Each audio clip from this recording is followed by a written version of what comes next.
Hello, welcome to Secure Talk, your trusted source of information on the latest threats, trends, tools, and technology related to cybersecurity and compliance. Hello, everybody. Welcome to Secure Talk. My name is Mark Schreiner, and I'll be your host for this episode of Secure Talk. Today, we're going to be talking to Pascal Rosenberger, the co-founder and CEO of Eggheads. And we're going to be talking to Pascal about cybersecurity awareness, training, and some other things. But before we do that, let's say hi to Pascal. Pascal, how are you today? Excellent. Hi, Mark. Thanks for having me today. Really glad to be here and talk with you about all these exciting topics that you've just mentioned. My pleasure. And so let's go to the elephant in the room.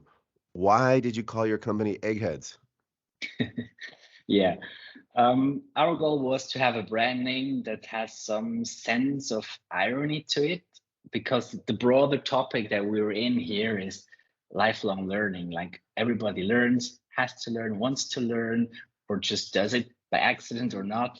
So it's just something that part of everything we do. And yeah, we felt like, okay, so when everybody has to learn, like, well, we will eventually all become eggheads. So that's why we came up with a brand name.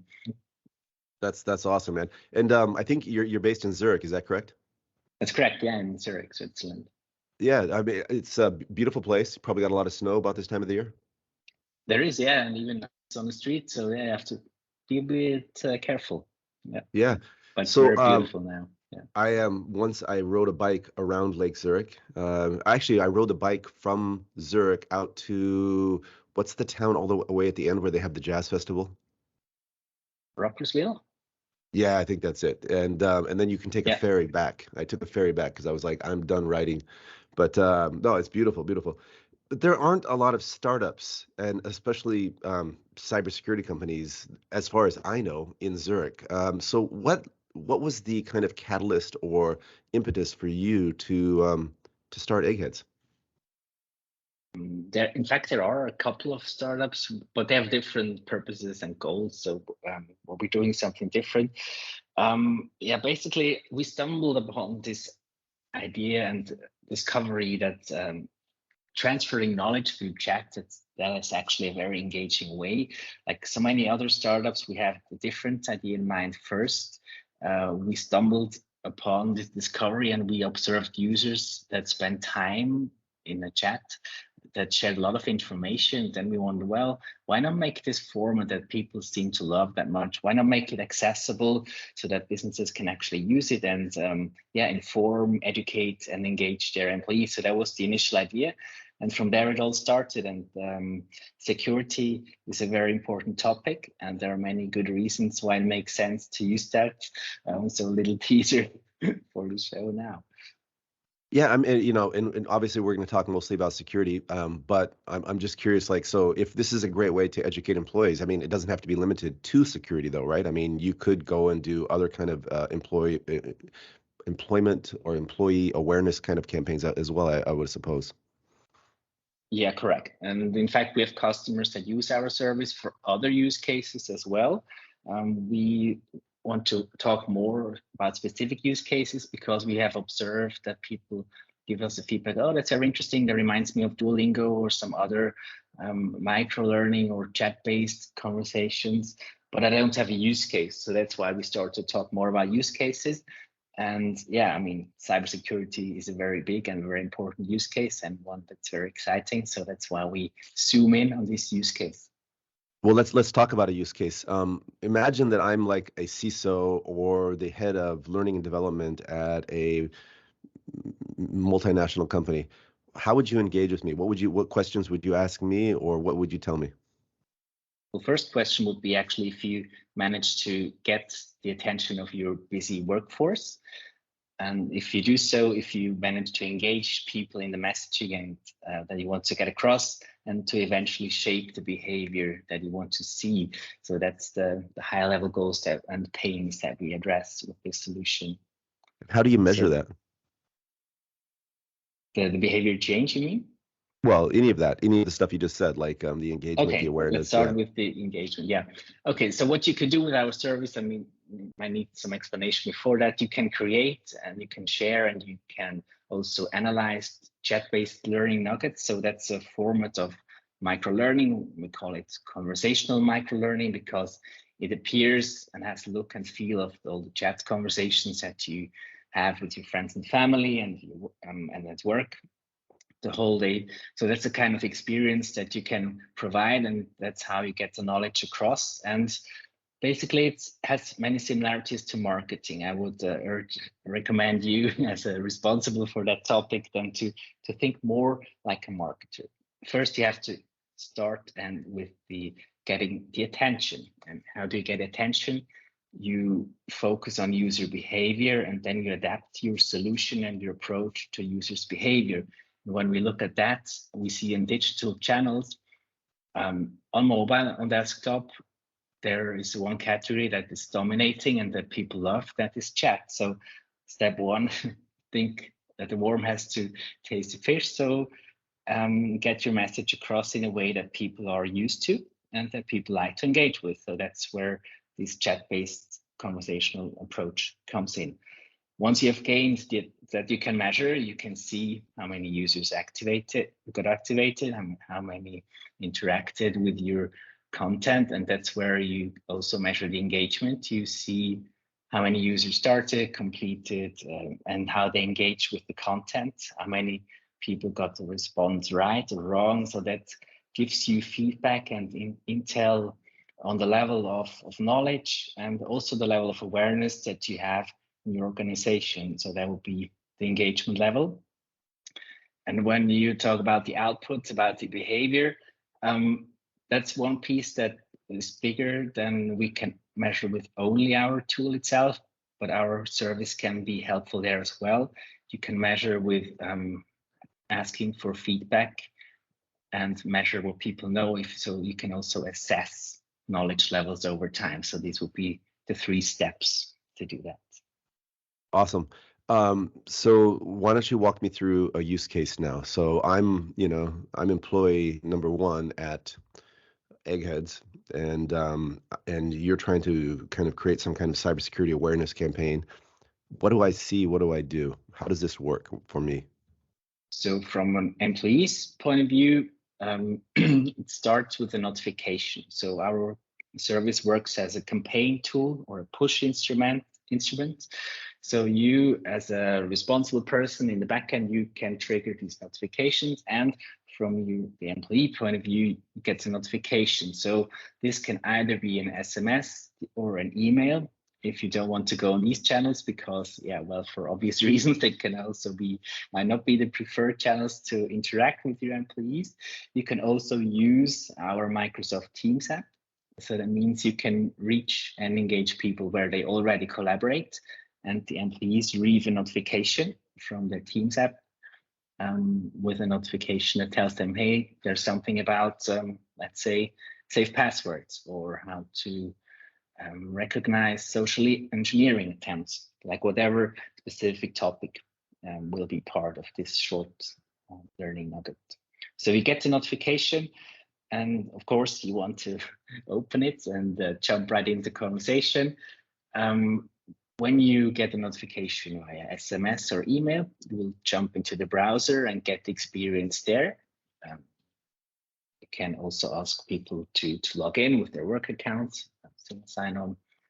Or when you choose the Microsoft Teams environment, you interact with this chat in our Teams app or in your Teams environment. So you don't have to use another platform. You don't have to use another silo that you might have already forgotten. So you get to engage where you already are in the way that you enjoy to interact. So in a chat-based way.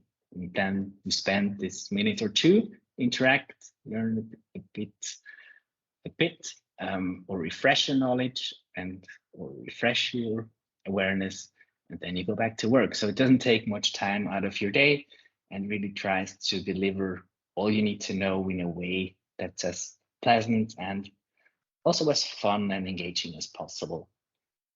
I just wonder, and I love the idea, but I want to play devil's advocate here for a second, because I think we're all inundated with so many different messages via so many different channels every minute of every day.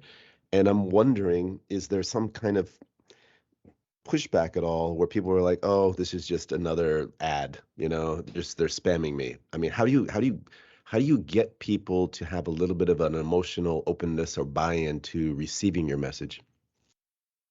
Yeah, I think it comes down to the design of the messages and the content. I mean, the goal should be to empower people to have a friendly and encouraging tone, to show explicitly what the value can be for your personal life or for your professional life. So when you manage to get that into the content, so then the expectation is much more positive when you see there's another notification coming from the Teams app.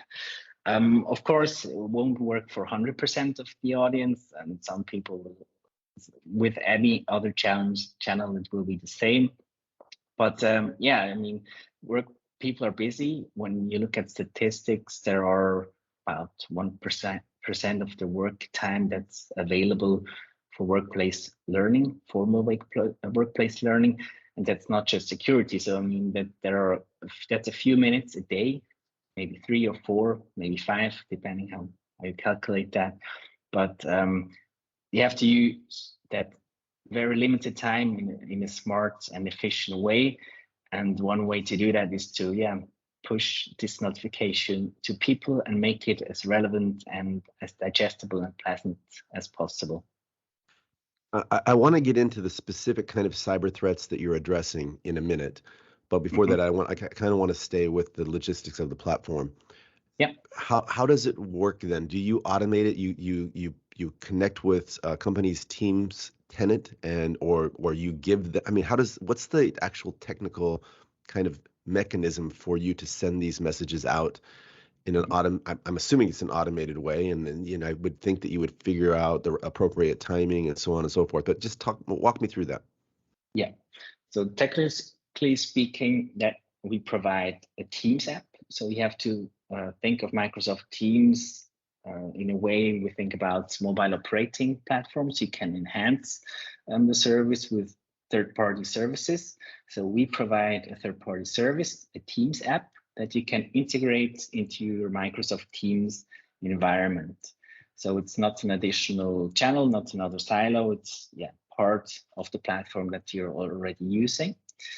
That's called the Teams app technically. And the way we distribute it today, it's called Microsoft language manifest upload, which means in fact we will send you a zip file and your Teams admin will greenlight it for your Teams environment. And once it's there, you're good to go. Your employees can be reached and they can engage in the chats. Then this Teams app connects to our service, and there you can either create the content yourself or purchase something that we're developing with our partners. So if you don't have the capacity or the competence to do it yourself, you can purchase one of these packages from our partners. If you know how to do it, if you know what to tell, if it's very, very specific for your organization, of course, you can do it yourself and just purchase the, let's say, naked technology. So then in our backend, create and manage the content. And as you said, you schedule the campaigns, you define which person, which group, which department should receive which content at what time, and then schedule that and roll it out over time. And the last bit would be to analyze and get insights, because making the whole experience conversational is one part, to provide a conversational experience, a chat-like experience, but also to make the whole interaction with your audience more two-sided. So to send out what you want them to know, but also to watch and listen what comes back. There are many insights that you can gain in the analytics section, and that will be the last step. So to share, to create, share, and analyze your content. So, I mean, from what I'm hearing, your Eggheads is more of a platform and not necessarily a content provider. You are the mechanism to deliver these campaigns. You partner with other companies who can provide the content, or your customers can provide their own content. Did I get that correct? Yeah, that's correct. Okay, Of awesome. course, over time we have gained experiences, what works best. There's a lot of data on our platform so that we know how you can best design and shape the content to make it work. And that's where we help our customers or collaborate with the content and topic matter experts.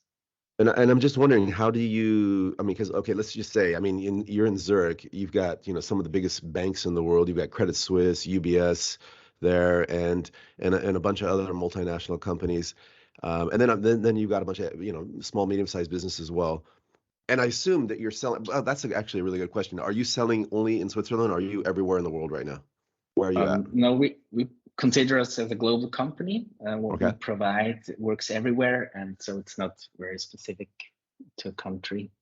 Okay, so let's just say, and your typical customer, I mean, do you have a kind of profile in terms of the size of the company? At the current stage, it's kind of hard to figure out if there's a pattern already, or if the pattern we see is more of a coincidence.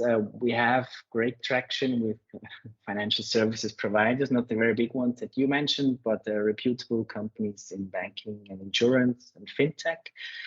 That's one cluster that we see. And yeah, we have small, medium businesses starting around 200 employees, and the biggest ones have a couple of thousand employees, even 10,000. But Awesome. They're usually not for the whole audience, just for certain areas of the organization. And that's what I was going to ask you, because like if you have a generic message that goes out and it tells me, hey, beware of this, or don't do that, or make sure you use MFA or something like that, that's pretty cool. But if you send that to our IT security team, they're going to be like, dude, obviously I know that, right? So how do you customize the message to the audience?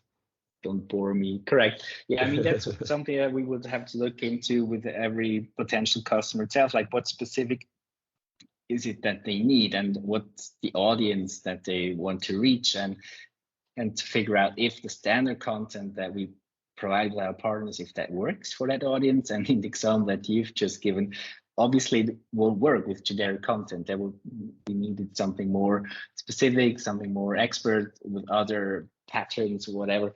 So yeah, the goal is of course to have something that works for the recipients, to make it relatable and relevant for the people that receive it. And this can be the standard content, but doesn't have to be. Gotcha. Okay. Let's get into the actual, problems that are the threats that you're primarily addressing. From where you sit, why are you emphasizing so much communicating with the employees? And I'm asking about the specific threats, because there's kind of two schools or three schools of thought, and one is, if we get the latest technology, we'll be safe, And another threat, or excuse me, another kind of train of thought is, what? Most of the threats come in through the front door being our employees, and that's a big vector there. So what problems are you solving in terms of, your audience, and what threats do you see as the biggest threats in the current threat landscape? A couple of questions. I'd like to approach them one by other, and if I forget one, please help me remind them. If I can remember, I will. Okay, let's start. I mean, there are plenty and enough studies that show that employees are either the front door, like you phrased it. Some might phrase it as the weakest link. Some make it phrase in another way. So employees are one pillar of cybersecurity posture. They can and should contribute their part. So we believe in that. I studied media and communication sciences, worked many years in corporate and marketing communications. So from that background, it's pretty obvious that you need people to play and their role and take their responsibility in the whole almost giant and overwhelming challenge that we're facing in the business landscape today. So we want to provide a solution that not only it's a good question if it could actually be solved, but that can contribute to enable people and support them, to be one piece that's not considered as a weak link, but I don't like the language that way as a first line of defense, but that are empowered and motivated to understand what's happening with the tools they use and try to understand a bit more than just how they can click. So we strongly believe in that, and we've come across many conversations. Like the first train of thought you mentioned, and the technology could save everything. I'm not sure if that will solve all the questions, or if that could not only be counterproductive, because people will believe, okay, when technology solves every potential issue, then I don't have to do anything myself. So I'd argue that would increase the vulnerability as well. So I don't believe it's either or. Of course, there's a lot you can and should do on technology level. There's a lot that you can and should do on an organizational level, and the same goes on the human and people level. Absolutely.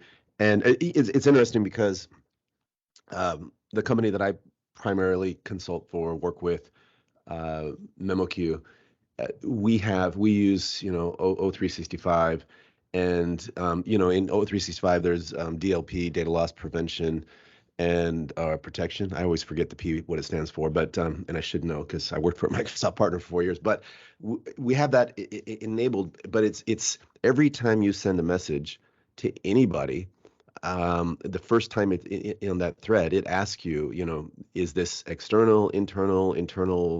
I forget all the different categories, but each one of those categories has different policies attached to it, right? And that alone is kind of a constant reminder of, oh, you know what? I'm sending this externally, and there's a file attached with sensitive information. You know what? This is not a good idea, right?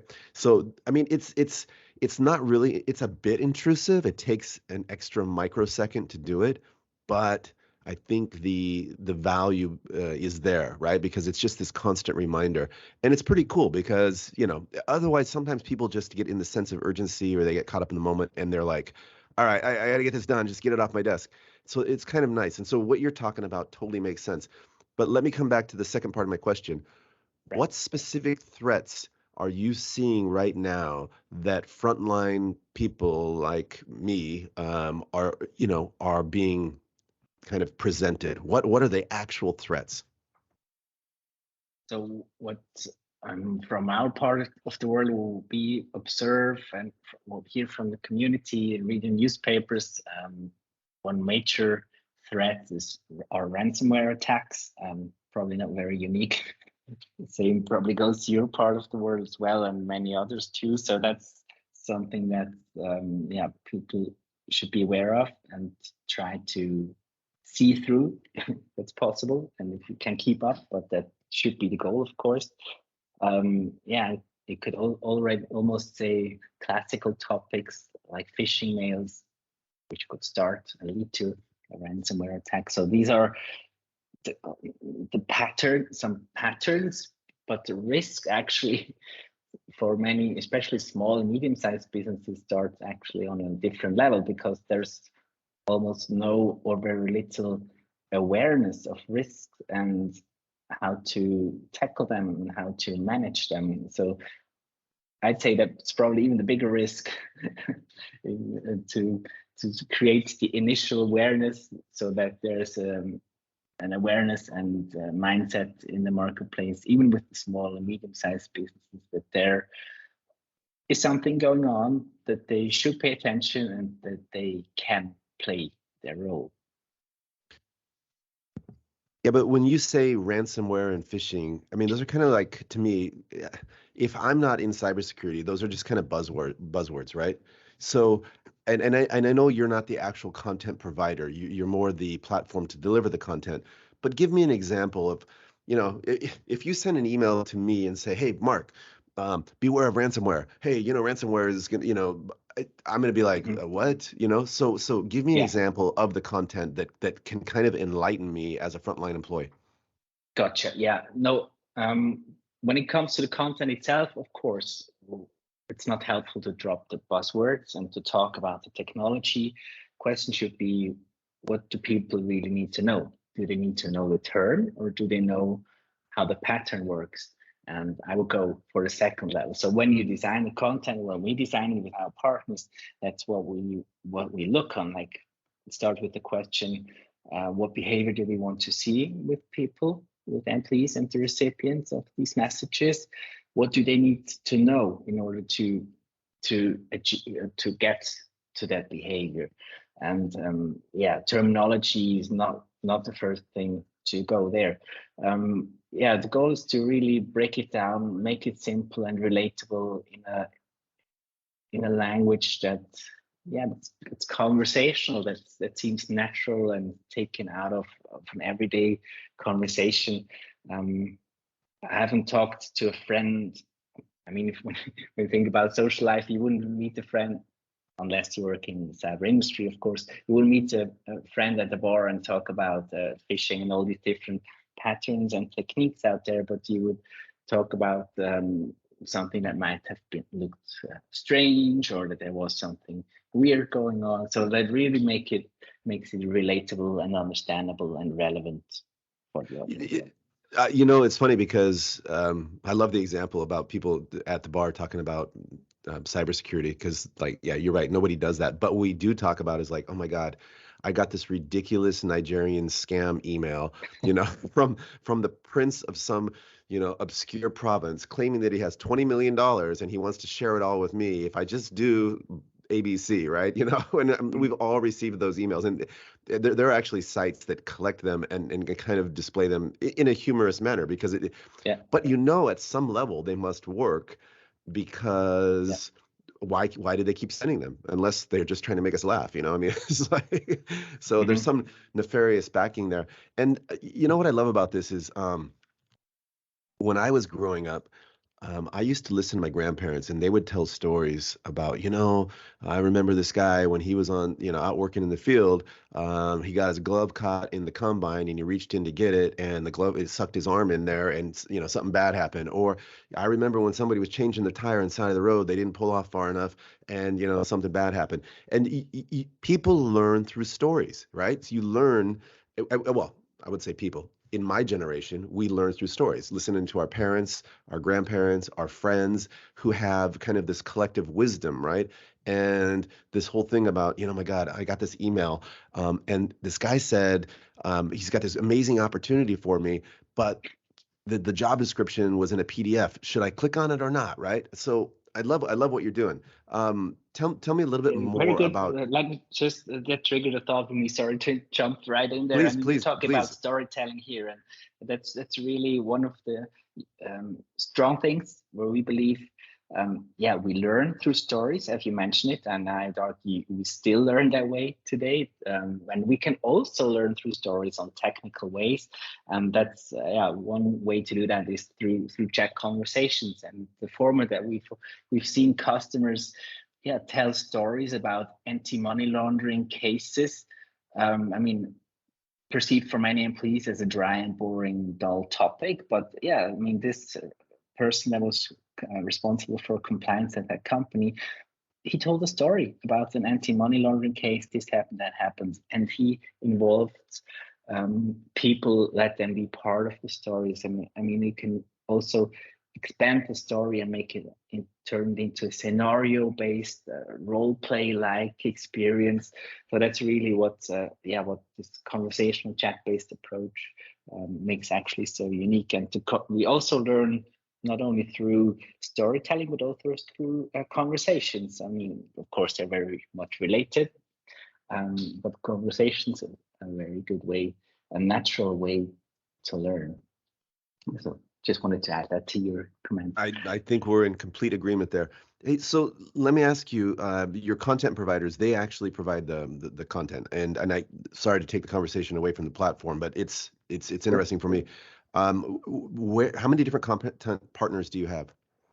We're building up our network with partners. So if someone's listening and figures, oh, this could be us, yeah, happy to hear from you.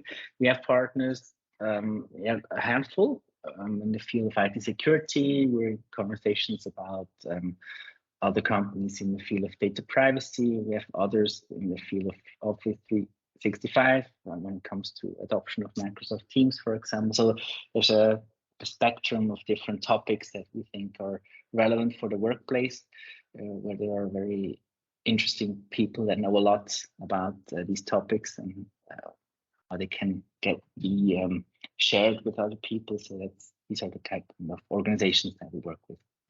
Cool. I've got some suggestions for you after we finish, our conversation here. So I'll come back to that. In terms of languages, do your content providers? I mean, you're in Switzerland. You guys, what is it? German, French, Italian, and in English. I mean, so how do you pick? I mean, do your content providers provide a variety of languages, or how does that work?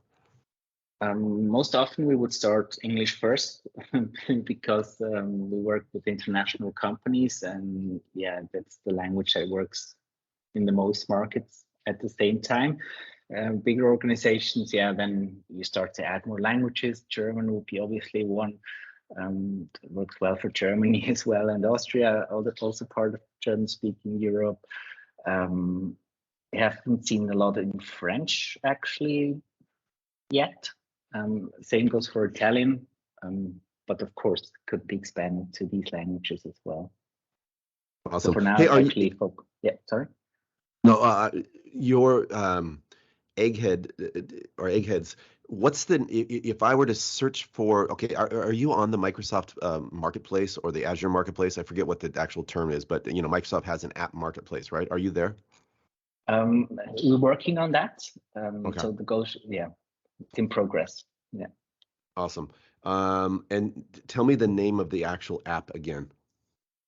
So our company is called Eggheads, plural with an S.ai. That's where you will find our website.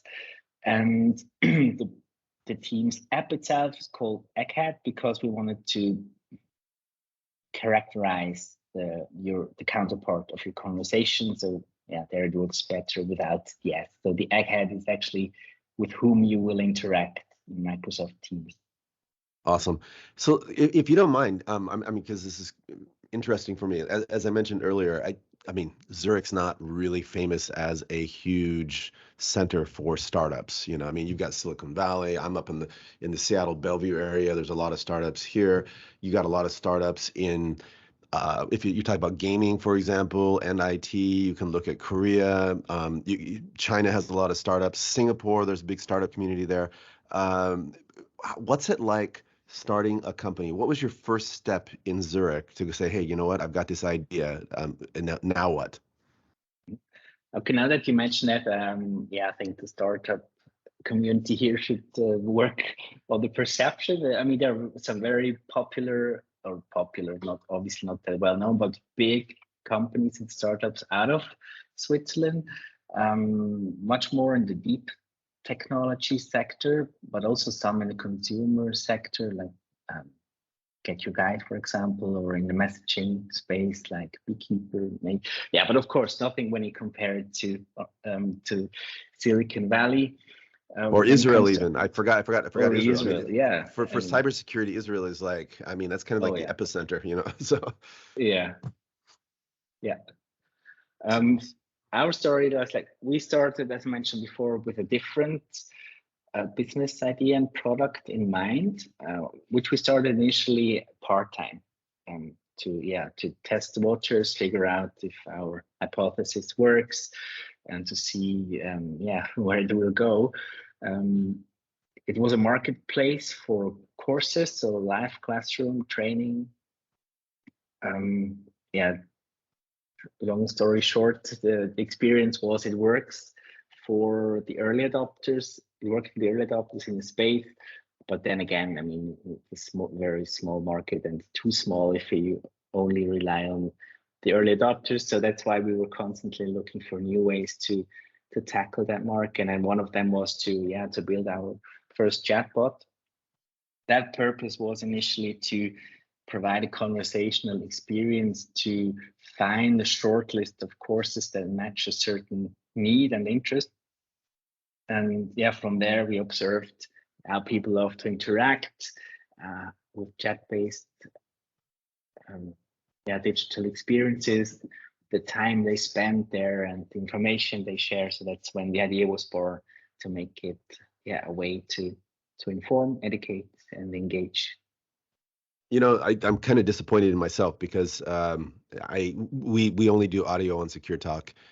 In cases like this, I would really love to have video where you could actually, you know, take me through a simulation, because I think it'd be super cool. And you know, do people feel that they're interacting with a machine, or do they feel like they're interacting with a person?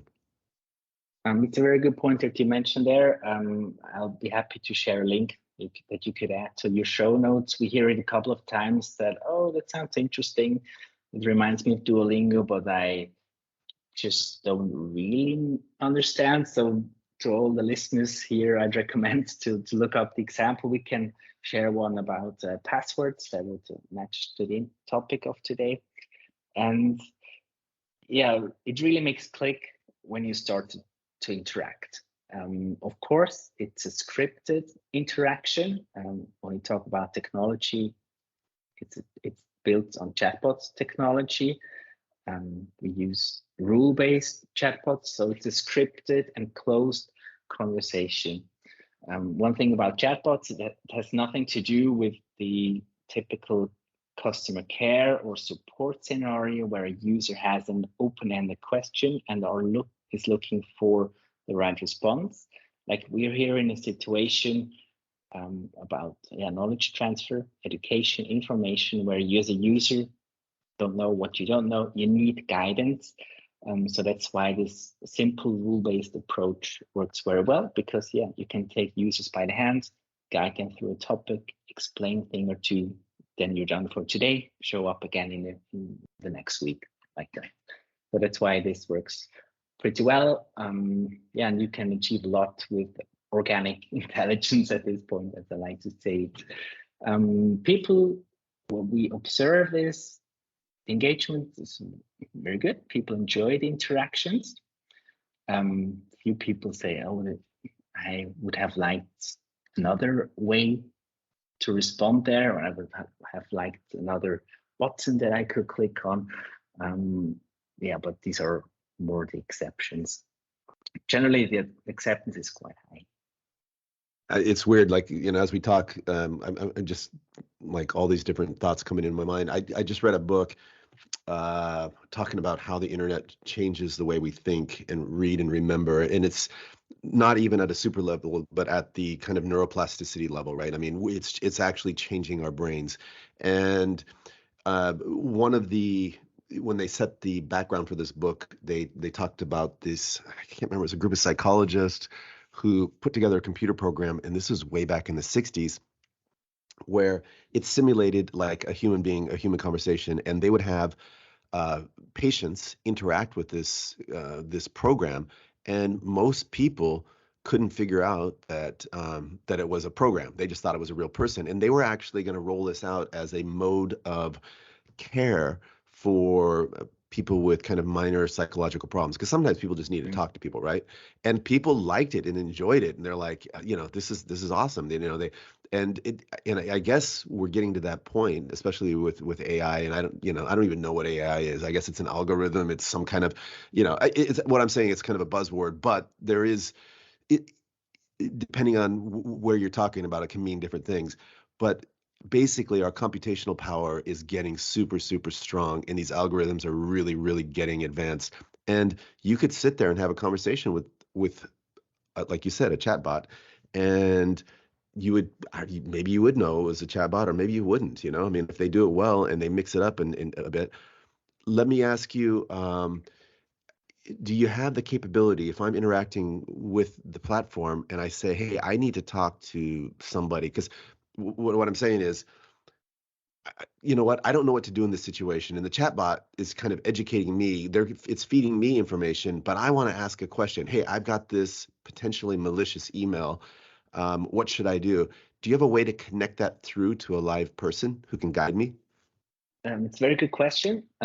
As of today, no. As of today, our service is more as a campaign instrument. It would inform you how you could spot and recognize such a dubious email. But the scenario that you mentioned, that's as of today, I'd say a missing piece. That's something that we're thinking about a lot. That would make sense to round up the experience. Yeah. Yeah, like a concierge desk or something, you know. Yeah, so right. yeah. But cool. Well, hey, Pascal, I've enjoyed this conversation, and I told you we typically talk 30 to 45 minutes. We've already gone through that.